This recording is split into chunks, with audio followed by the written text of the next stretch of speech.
Dr. Joel Fuhrman, we are honored to have you on the Plant Trainers podcast today. Great to be here. Excited to talk to you. Good. We would love to know, before we get into big talks, what it is that you're grateful for today. Oh, God, I'm grateful for so many things. Well, I just got notified last night that my latest book just became a New York Times bestseller. But what I'm really grateful for is I've been very lucky to have the opportunities to reach many hundreds of thousands, even millions of people with my message and to positively affect their life. And in my dream and my idea of going to medical school to become a doctor specializing in nutrition, I never suspected I'd have the opportunity to be able to reach my message with so many millions, so many people. So I'm very, very grateful for the people that have facilitated that, given me that opportunity, given me the possibility of getting on public television in the United States to be able to reach so many people with my message. I'm very grateful for those opportunities that have enabled me to help other people. And I'm also grateful for an apple, a piece of bok choy. In other words, I'm grateful that we have the ability to control our health destiny and not live in fear, and that the magic of real natural foods are so protective that we don't have to have happen to us and live what happens to other Americans, and that is, breast cancer, prostate cancer, strokes, heart attacks, dementia, that we can take control of our lives and not be sick if we don't want to be. And it seems quite so dramatically different from the way the conventional person thinks. But I think people that learn this approach, they start to be connected with nature in a more profound and more grateful sense, that they appreciate the people that grow the food, that made the seeds for the food, that farmed the food, that made the food, that made it, that shipped it to us, that we start to realize that we have a whole network of people to be grateful for that enables us to have an unprecedented opportunity in human history to have great health, to live longer, and not be fearful of disease. And people are saying, oh, just shoot me right now if I have to eat natural foods, I have to eat healthy like that. I'd rather be dead. I want to eat all the junk food I want. And we are the opposite, because our taste buds have gotten accommodated. We love this food. We love eating healthfully. We feel so emotionally and intellectually protected from this. And it makes us so grateful for what the beauty, the wonder, and what's in natural foods and able to give our body the protection it needs. So I'm hoping to encourage people to be more grateful about natural foods in general and be grateful of the aesthetic structure of the universe and what the universe makes available to us. And I'm saying that this processed food nation, this fake food nation, the junk food nation that's been developed has, caused an explosion in every disease, from autoimmune disease to cancer, where in the last 20 years, depression in women has gone up 40% in the last 20 years alone. And nobody's talking about the food. So we have to be grateful for that we have this opportunity we can take advantage of to achieve great health. But obviously we want other people to feel the same, to get the knowledge, and to also to have that opportunity as well. So I think that's kind of the way I'm thinking. So the opportunity is definitely there, and there's so much power in food, which we know you talk about a lot. You said a second ago that the sentence was, if they choose to. And I find that a lot of people in our society are having difficulty making choices or deciding that they want to make choices that are important for their health and nutrition specifically, because there's so much confusion out there when it comes to nutrition. And if you can help clarify the nutrition out there for our audience, for your audience, that would be amazing. But people have to want to choose to go that way, right? And you mentioned the processed food, and it's so easy to make that decision. We need to get people to make the right decision and taking better care of their own personal nutrition. Yes, absolutely. And more people than ever before are aware that food has the power to protect our health. And they know that being overweight is not a good idea, and that eating junk food and sweets and animal products and animal fats causes diabetes and heart attacks. I think so many people are aware of that, but they don't know how to break away from their addictive habits and their emotional habits and their recreational habits of using food as a drug. And I think that my 30-year history of my career has been trying to solve that obstacle for people, of making it easier to make that change and make the change doable so they can stick with it. So what I'm saying right now is that part of it's what you're saying, that people gravitate to something they want to hear that perpetuates their desire to continue their addictive and illicit love affair with either junk food or animal products, whatever kind of crap they want to eat. They want to find some support for that. Whether it's the cookie diet or the keto diet or the Atkins diet or the carnivore diet, they're looking for somebody to support them in their desire to continue their bad habits. But I think most people deep down realize that vegetables are the answer, and that we have to eat more vegetables to live longer and have a better life. They don't think you're going to live longer with eating more meat. Obviously, I always say we've landed the man on the moon already. And what I mean by that is that we already know how to win the war on cancer. And the answer is vegetables. But people don't like that answer. They want a different answer. They want to be able to smoke 3 packs a day and not get lung cancer. They want to smoke 3 packs a day and take a pill to prevent lung cancer. They don't want to have to stop smoking. They want to keep eating the same diet that causes the problems. But what I'm saying right now is that what I'm trying to instill in people is that eating a diet for great health can be more tasty, more fun, more intellectually and emotionally stimulating, but also give you just as much pleasure with eating over time as you learn the recipes, as you retrain and strengthen your taste buds. There's no reason a person shouldn't adopt this way of eating. So I think it's just information, and the fact that people have the wrong information, and that's been my mission and passion, to be able to tell people you don't have to be sick, you don't have to have heart attacks and strokes, you don't have to have diabetes, and the same dietary portfolio that maximizes human lifespan is most effective therapeutically to reverse disease. You can reverse lupus and headaches and autoimmune disease and fibromyalgia. In other words, we can get people well using nutrition as medicine, using food as medicine. And that's always been my mission and message. So at least people have the right type of informed consent. They at least know they have the option to getting well, and they know they have the option to not having happen to them what happens to people in their neighborhoods all around them. Is the information enough, though? Just knowing it before something bad happens to people, or just knowing it but people not knowing how to do it? Is that enough to motivate people to really get on board?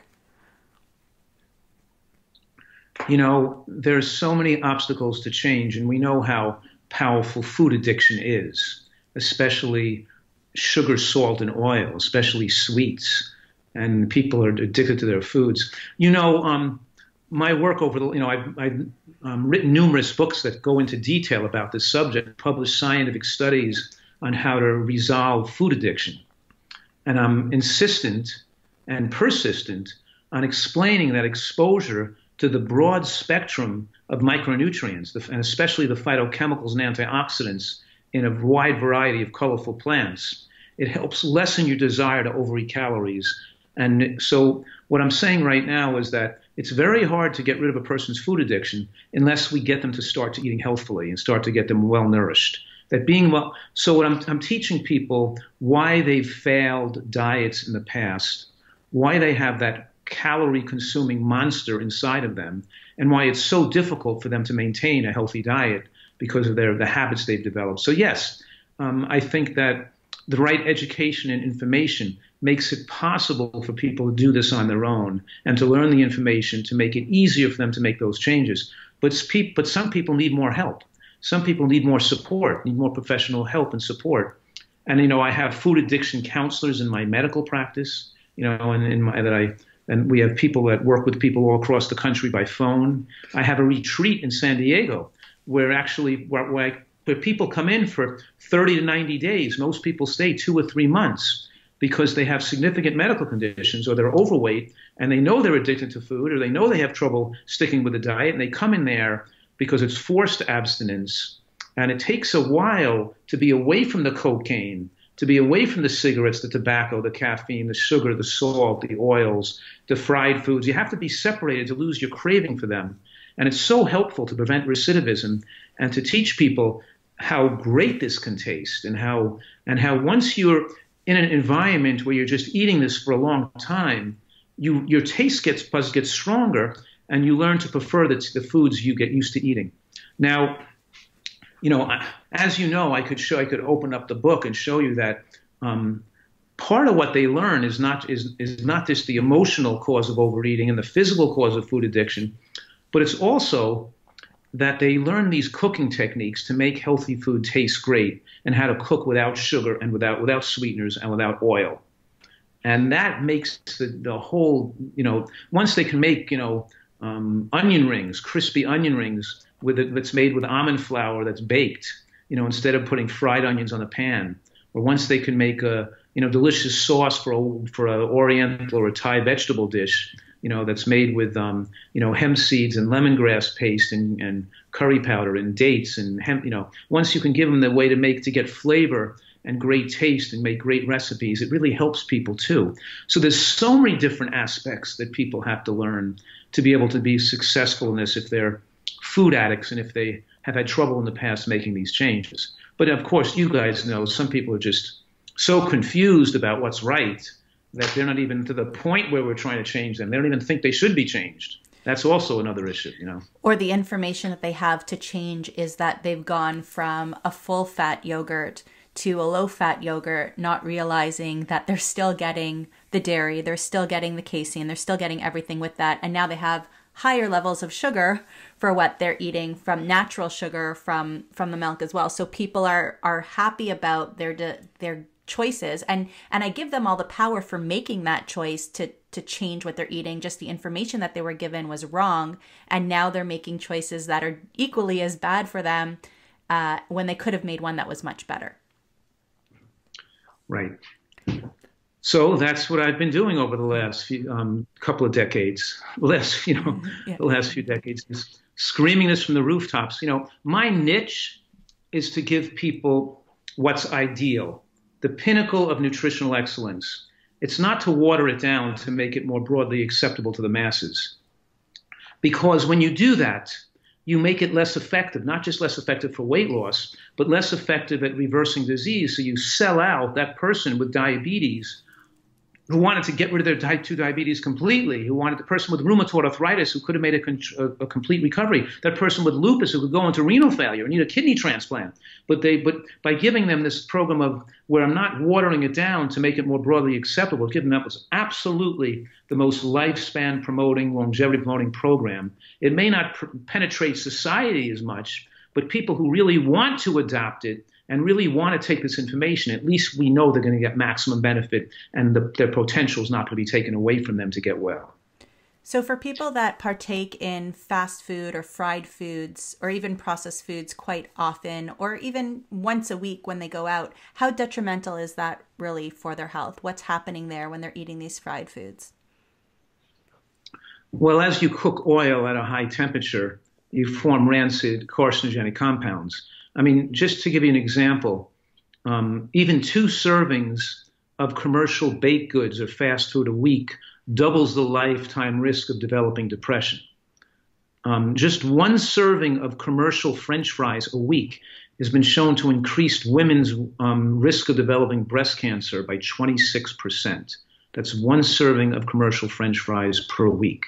We're saying that even the moderate use of these foods is dangerous. People who work in movie theaters to sell commercial popcorn, where they heat this artificial popcorn oil, even just inhaling the fumes can create lung disease and increase the risk of developing infection and serious lung damage. We're saying that even people who work in fast food restaurants who don't even eat the food are at danger just because the smoke coming off the fryers is so dangerous even to breathe in. So yes, I'm agreeing, or if you're suggesting that even the moderate consumption of these foods is dangerous, you're correct. Even the moderate consumption of these foods are dangerous. You can't be, and it's very hard to be a moderate cocaine user or a moderate smoker, because the minute you start smoking and snorting, And the minute you start eating commercial baked goods and fried foods, you want more of them. And then you're in a constant battle with how much of them you should eat. Because one serving a week or they always say one is not, you can't just eat one. And the more you stimulate the brain with dopamine, with these concentrated calories and the rush of calories in the bloodstream with fried foods and sugar and sweets, the more it makes you dopamine insensitive, and now you're desirous of more calories and more brain stimulation, to the point where you require brain stimulation and you require overeating and regular consumption of concentrated calories just because you got into the habit of eating those foods. So what about those people that have moved away from eating animal products, but now are taking in those processed, simulated foods like the fake meat burgers? I don't want to name any names, but those, the alternative products to the animal products. It's still processed, but is it better than eating the animal products, or is it the same? Probably about the same, because we look at studies, and when people cut back their animal product intake, well, we do know that one of the problems in the scientific literature over the last decade was that as people lowered the animal products in their diet and ate more carbohydrates, they did not get extension in lifespan or reduction in cardiovascular disease, because the carbohydrates they were choosing to put back in the diet were processed high glycemic carbohydrate, predominantly white rice and white flour products, and sweeteners. So when people were saying right now is that high glycemic and processed carbohydrate foods are just as dangerous as the high protein, no fiber, no phytochemical, no antioxidant animal products. So they're both dangerous. So it's hard and they can make, let's say, eggs look good by comparing it to people who are eating sweets, even though eggs are bad. Or they can make olive oil look good compared to eating butter, but it's still not as good as eating nuts and seeds. So you have to really have a broad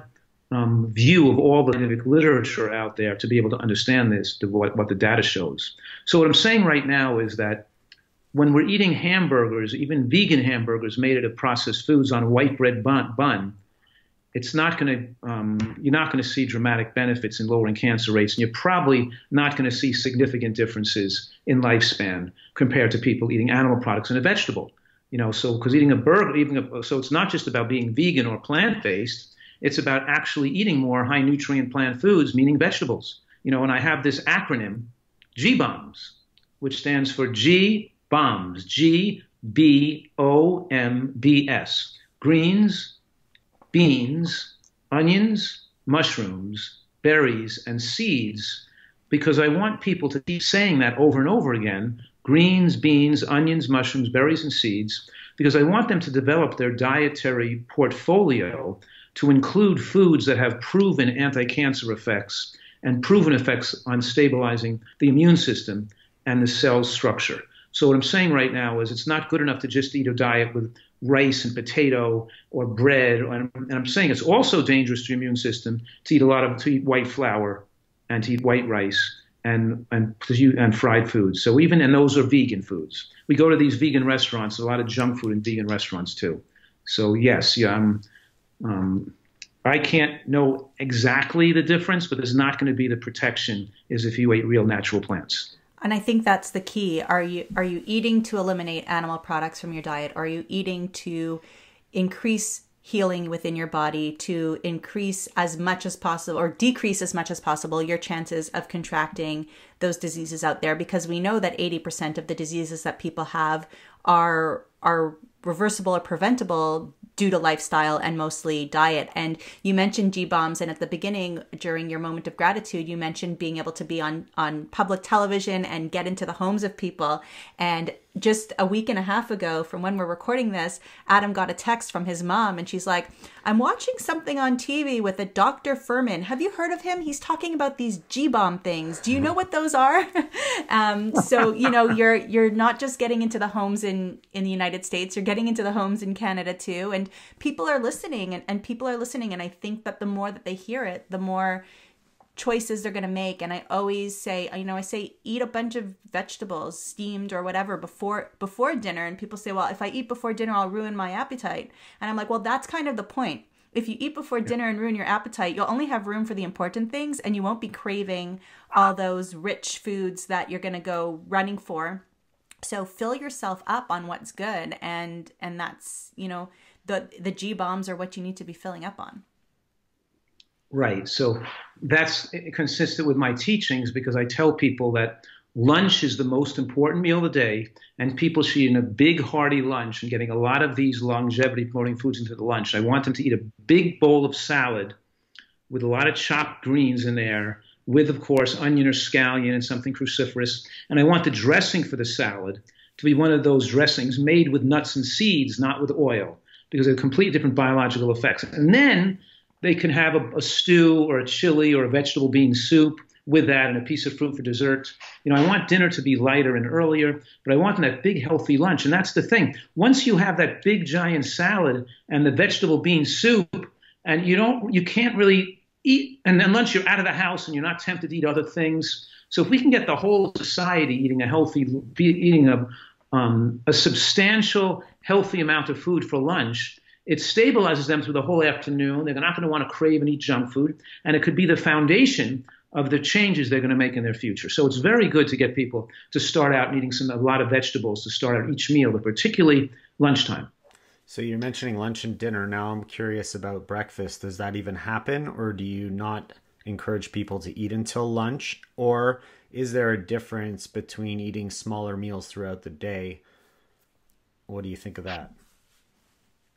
There's a definite advantage to stacking your calories earlier in the day and not eating late at night. Let me just say the most important answer to your question is don't eat late at night so you go to bed on a full stomach. That's the most important thing, is finish dinner earlier, 3 to 5 hours before you go to bed.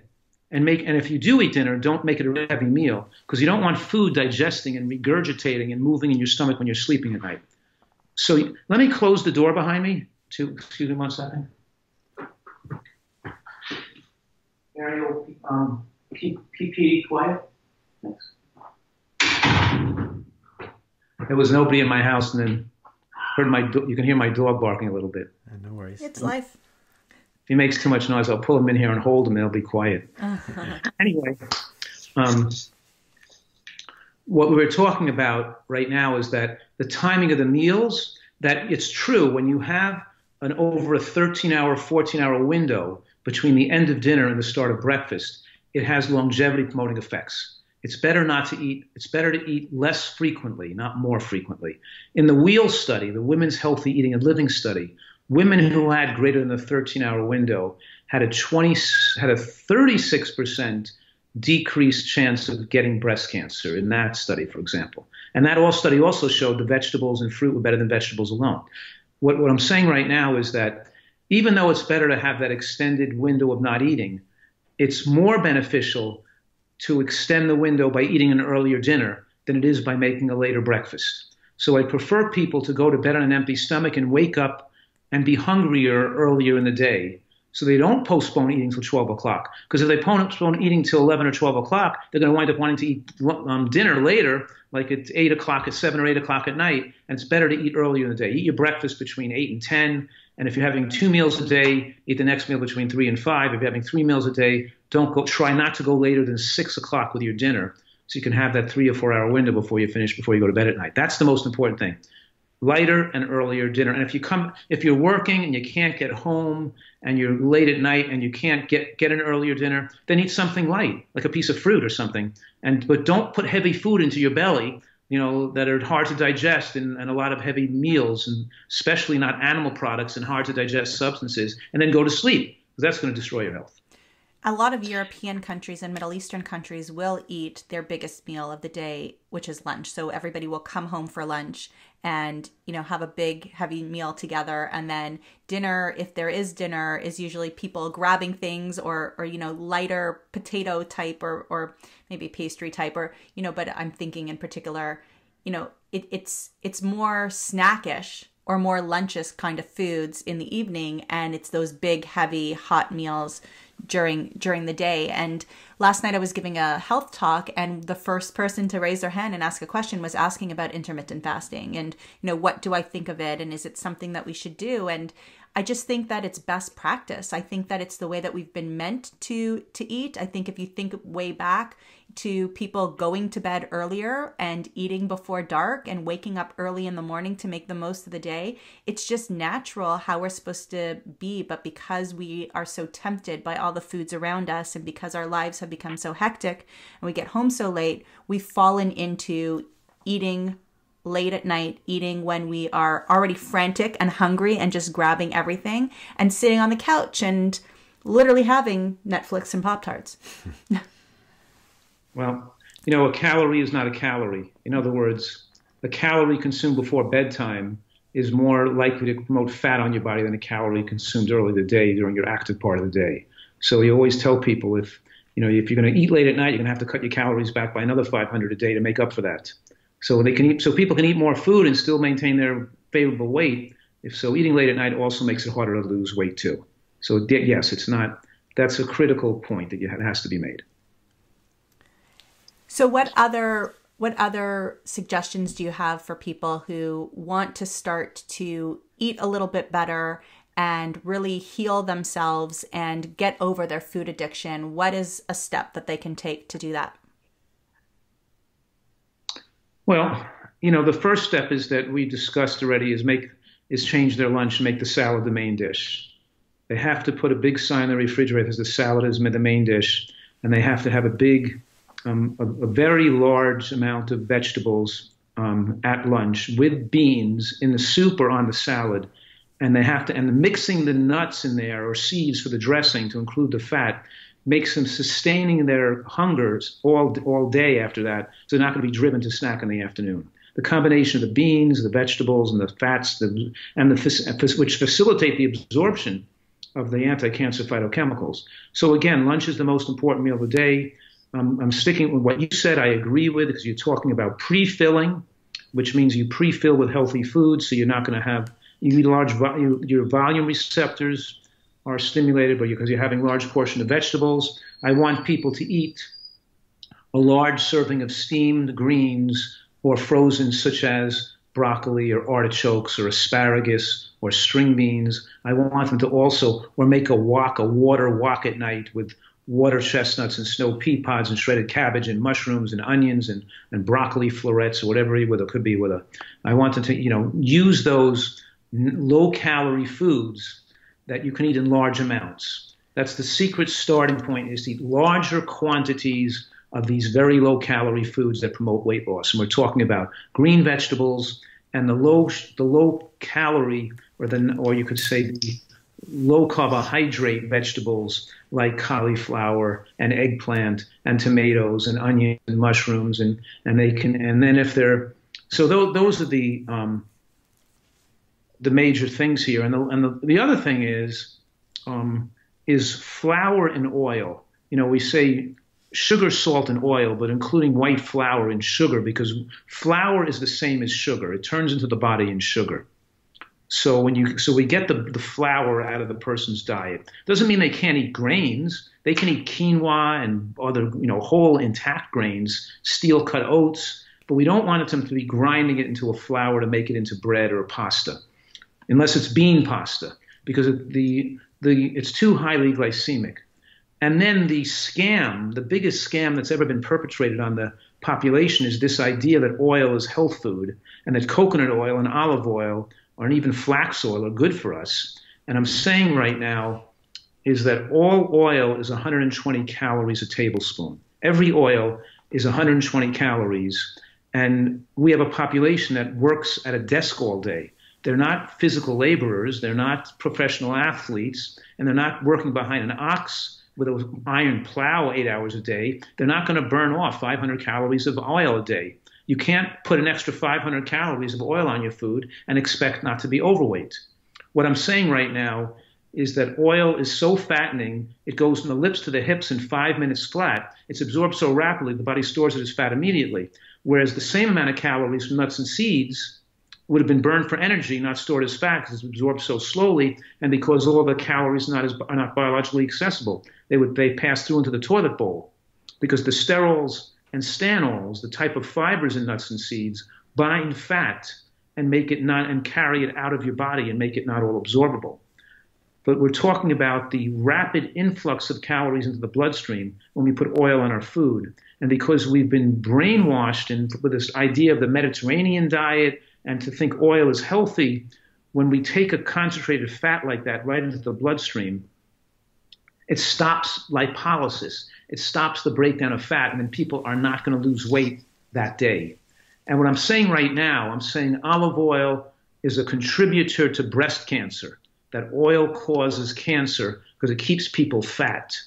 And fat on the body is cancer-causing tissue. Fat on the body produces lipokines and cytokines. It activates aromatase, which is the estrogen production system. So it keeps your estrogens higher. So a person that's overweight could have 10 times the stimulation of estrogen stimulation of the breast tissue compared to somebody that's slim and eating right. The point I'm making right now is that there's no such thing as a healthy overweight person. All overweight people are unhealthy, even if their cholesterol is normal, even if they don't have diabetes or high blood pressure, because fat increases the risk of multiple causes of death. It even increases the risk of infection, because fat cells also make you insulin resistant. And now when you eat something with a carbohydrate, you have a heightened insulin response. So you have more of the growth promoting hormones that stimulate cancer and also stimulate angiogenesis, which means that it enables tumors to replicate and to gain a blood supply so they can grow and metastasize. So I've just explained in a way that's kind of a little bit too complicated, but to let people know that it's not okay to be overweight. You can't be healthy and overweight. And if you're pouring oil over your food, you're not going to be able to lose weight. I think that is very clear. Just because your test results are coming back clean, it doesn't mean that your body is going to protect yourself against all of these diseases when you are overweight. I have a question. You're talking a lot about nuts. Are all nuts created equal? No. Nuts are not all created equal. Walnuts are probably the king of all nuts. The walnuts have more omega-3. They've been shown to have even anti-cancer benefits. And then there's hemp seeds and flax seeds and chia seeds, which have more omega-3. And also chia and flax have more lignans that have anti-breast cancer and prostate cancer effects. So I'm trying like when I have a recipe that has cashews in it, I usually take half the cashews out and just use half the cashews in the recipe, and the other half I'll put hemp seeds in. I'm always trying to modulate the recipe by removing some of the nut and putting some of the higher omega-3 seed to take its place, because hemp seeds taste so mild and they suck up the flavor of the other nut anyway. And then Brazil nuts could have too much selenium in them, and we don't want people eating too much Brazil nuts because you would overdose on selenium. So you just mentioned before about frozen vegetables, and I just wanted to know if there's a difference, better or worse or the same, having fresh versus frozen, because that's a question we get quite often. They're both excellent, and frozen may have some advantages and some disadvantages but for example, frozen broccoli, it's only blanched for about 60 seconds, so you still have some myrosinase activity in it. And then you're eating it very fresh because it's been frozen close to picking. So compared to, let's say, buying broccoli that's been picked a week ago and sat in the store for 3 days, and then you take it home and you cook it so the water becomes green and you oversteamed it, you're better off just eating it frozen, even if you put it in the microwave to warm it up. And frozen foods enables us to eat things like wild blueberries all year round that we wouldn't have access to. And berries are very expensive to buy fresh. So frozen fruit definitely increases the nutritional variety and our exposure to beneficial plant compounds. But it's still good to chew some raw vegetables in your mouth and there's some benefits to eating salads. And I want people to get a variety, and frozen certainly can be part of that variety. And then I'll follow that up with organic versus conventional. Well, I, of course, consume and advocate organic food, but I'm also keeping in mind that when I buy wild blueberries, like Wyman brands of wild blueberries, they don't have to be organic because they can't call them organic because they use some fungicide on the plants when they're young, so the plants are healthier, but they don't use any sprays on the berry themselves, and there's no chemical residue on the berry. So even though I'm overall recommending organic, there are certain foods that we can eat, especially when frozen, because when a fresh berry has to be organic because they use fungicides on the berries to give them a longer shelf life. But when you buy a berry frozen, they're not putting fungicides, so the frozen food has much less pesticide residue on it to begin with than fresh. So it's more important to get your fresh stuff organic. You follow me? Yes. Yeah, that's super important. Yeah. Is this something that people can expect to read in your new #1 best-selling book, Eat for Life, the breakthrough nutrient-rich program for longevity, disease reversal, and sustained weight loss? Well, thank you. Yeah, I have the book right here. It's pretty exciting. Yeah. It's exciting because it's my last book I'm writing. I wrote 12 books, and I've kind of like wanted to have all my really most important information, all the recent science, more than probably 2,000 medical references. But also I was able to put together, diet plans and menus for people with diabetes, with heart disease, with autoimmune disease, with cancer. I'm trying to put a lot of information that's so critical for people. If they always say to me, with all those books on different subjects, if there's one book I should read or start with, which book should it be? And I didn't want to go back to a book I wrote in 2002. I had to have a book that's very comprehensive that I can write now with these advanced scientific support, and give people more specific advice. And also the excitement of all those people who've reversed their serious illnesses, to be able to show the hundreds of people who have recovered from diseases through this methodology, to show them how much data there is to give people confidence they can use this to get well. So yeah, I'm really excited about it. And last night I'm lying in bed watching television, and I got a text, and it said, your book just made the New York Times bestseller list. I'm going, oh wow, that's incredible. It's very exciting. Yeah, we had Anthony Masiello on our podcast in episode 289, and he was talking about your other book, Eat to Live. And so we just thought I'd mention that. We'll link to both of those books. It does come up a lot. Eat to Live is like a Bible to so many people and has changed so many lives and made a big impact. We'll link to both of those books in our show notes at planttrainers.com.